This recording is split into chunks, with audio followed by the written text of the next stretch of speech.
90% আমি সুস্থ। আমি ফুটবল খেলতে পারতেছি, দৌড়াদৌড়ি করতে পারতেছি।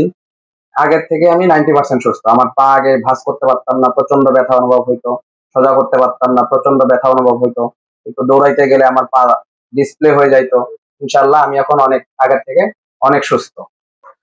আসসালামু আলাইকুম এভরিওয়ান, আমি কাইরোপ্র্যাক্টর মামুনুর রশিদ। আজকে আমি একটু কথা বলবো পিসিএল নিয়ে। মূলত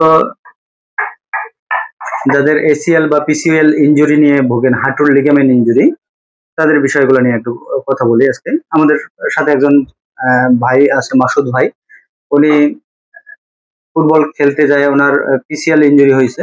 পিসিএল ইনজুরি হওয়ার পরে উনি ডাক্তারও দেখাইছেন, ডাক্তার ওনাকে অপারেশনের জন্য সাজেস্ট করছেন, এমআরআই করছেন। তো আমরা ওনাকে বলছি যে না, অপারেশন আপনার লাগবে না। আপনার যদি অ্যালাইনমেন্ট ঠিক থাকে, হাঁটুর অ্যালাইনমেন্ট যদি ঠিক থাকে, তাহলে আপনার অপারেশনের দরকার নাই। আপনি সবকিছু করতে পারবেন, ইভেন কি আপনি খেলাধুলাও করতে পারবেন। তো আমরা ওনার আজকে দিয়ে, মাসুদ ভাই কয়টা কাজ করলাম? আজকে দিয়ে 5টা কাজ করলাম। তো আমি তারপর ওনার আবার একটা এক্সরে ভিউ নিয়েছি। আগের থেকে যথেষ্ট ইমপ্রুভ, এবং উনি এখন খেলাধুলাও করতে পারতেছে মোটামুটি। হ্যাঁ, খেলাধুলাও করতে পারতেছে। হাঁটুতে যেটা হয় মূলত, লিগামেন্ট ইনজুরি হলে হাঁটুর এইগুলোকে আমরা এন্টিরিয়র ক্রুসেট লিগামেন্ট বলি, এই অংশটাকে, এবং এই পিছনেরটাকে আমরা পোস্টেরিয়র ক্রুসেট লিগামেন্ট বলি। তো ওনার যেটা ছিল, ওনার পোস্টেরিয়র ক্রুসেট লিগামেন্টটা ওনার ইনজুরি ছিল। এই লিগামেন্টটা ইনজুরি থাকার কারণে উনি একটু হাঁটতে গেলে পাটা ঘুরে যাইতো, বা উনি হাঁটু ভাঁজ করে বা হাঁটতে গেলে খুব কষ্ট হইতো। তো মাসুদ ভাই সাথেই আছে, ওনার সাথেও কথা বলবো। আমি আপনাদের একটু সাজেস্ট করতে চাই, লিগামেন্ট ইনজুরি হলে সব লিগামেন্ট ইনজুরিতে আপনার অপারেশনের প্রয়োজন হয় না। আমাদের যে আমরা যারা প্রাপ্তবয়স্ক, মানে মোটামুটি আমরা ইয়ং এজে আছি, তাদের যদি মাসেল ব্যালেন্স যদি ঠিক থাকে এবং অ্যালাইনমেন্ট যদি ঠিক থাকে, তাহলে অপারেশনের কোনো প্রয়োজন নেই, একদমই দরকার হয় না। প্রয়োজন হয় লিগামেন্ট কখন? যখন আমরা ছোট থাকি, ব্যালেন্স করার জন্য আমাদের দরকার হয়। ম্যাক্সিমাম যে বয়স্ক পেশেন্ট গুলা, ম্যাক্সিমাম যারা 70-60 পার হয়ে গেছে, ওরা কিন্তু সুন্দরভাবে হাঁটে। দেখবেন যে ওদের কোনো কারো লিগামেন্ট মিনিসকাস কারো ঠিকঠাক থাকে না, ওরা কিন্তু সুন্দরভাবে হাঁটে। তার মানে কি, ওনারা কি ইয়া হয়ে আছে, অসুস্থ হয়ে আছে বা হাঁটু ব্যথায় ভুগতেছে না। এটা মূলত অ্যালাইনমেন্ট যত ঠিক থাকবে, বডি অ্যালাইনমেন্ট যত থাকবে ভালো, আপনি সুন্দর করে হাঁটতে পারবেন, সুন্দর করে সবকিছু করতে পারবেন।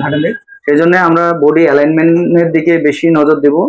যদি আপনার অ্যালাইনমেন্ট ঠিক থাকে, যদি ঘুরে টুরে না থাকে, তাহলে আপনার কোনো ধরনের হাঁটুতে বলেন, কোমরে বলেন, ঘাড়ে বলেন, কোনো কিছুতেই কোনো সমস্যা আসে না। আজকে আমাদের মাসুদ ভাই আছে, ওনার সাথে একটু কথা বলি, উনি কি কি সমস্যা ফেস করতেছিল। জি, আসসালামু আলাইকুম। আমি মাসুদ রানা। আমি ভাবছিলাম যে আমার লিগামেন্ট ইনজুরি, পরে আমি এমআরআই করি, ঢাকায় একটা বড় ডক্টর দেখাই। উনি আমাকে বলছিল যে আমার পাটা অপারেশন করতে হবে। তো আমি অনেক ঘাবড়ে যাই। এলাকায় আসি, এক বড় ভাইয়ের সূত্রে ডক্টর মামুনুর রশিদের সঙ্গে আমার পরিচয় হয়। উনি আমার রিপোর্ট দেখে বলতেছে যে আপনার কোনো অপারেশন করা লাগবে না, আপনি আমাদের সঙ্গে আসেন, দেখা করেন। তো আমি ওনার সঙ্গে দেখা করছি, আজকে দিয়ে আমার 5 দিন দেখা করার। আমি ইনশাআল্লাহ 90% আমি সুস্থ। আমি ফুটবল খেলতে পারতেছি, দৌড়াদৌড়ি করতে পারতেছি। আগের থেকে আমি 90% সুস্থ। আমার পা আগে ভাঁজ করতে পারতাম না, প্রচন্ড ব্যথা অনুভব হইতো।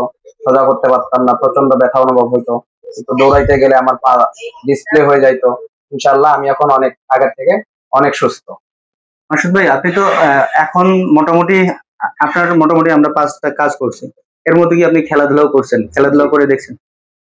হ্যাঁ জি, আমি খেলাধুলা করতেছি। আমি রানিং খেলাধুলা করতেছি, কালকে খেলছি। ফুটবল খেলতে? হ্যাঁ, আমি ফুটবল খেলতেছি, এখন খেলতেছি রানিং। কোনো ধরনের সমস্যা হচ্ছে না? না, আমার কোনো ধরনের সমস্যা হচ্ছে না। আমি অনেক কমফোর্টেবল ফিল করতেছি। আলহামদুলিল্লাহ। তো ঠিক আছে, ইনশাল্লাহ। আসসালামু আলাইকুম।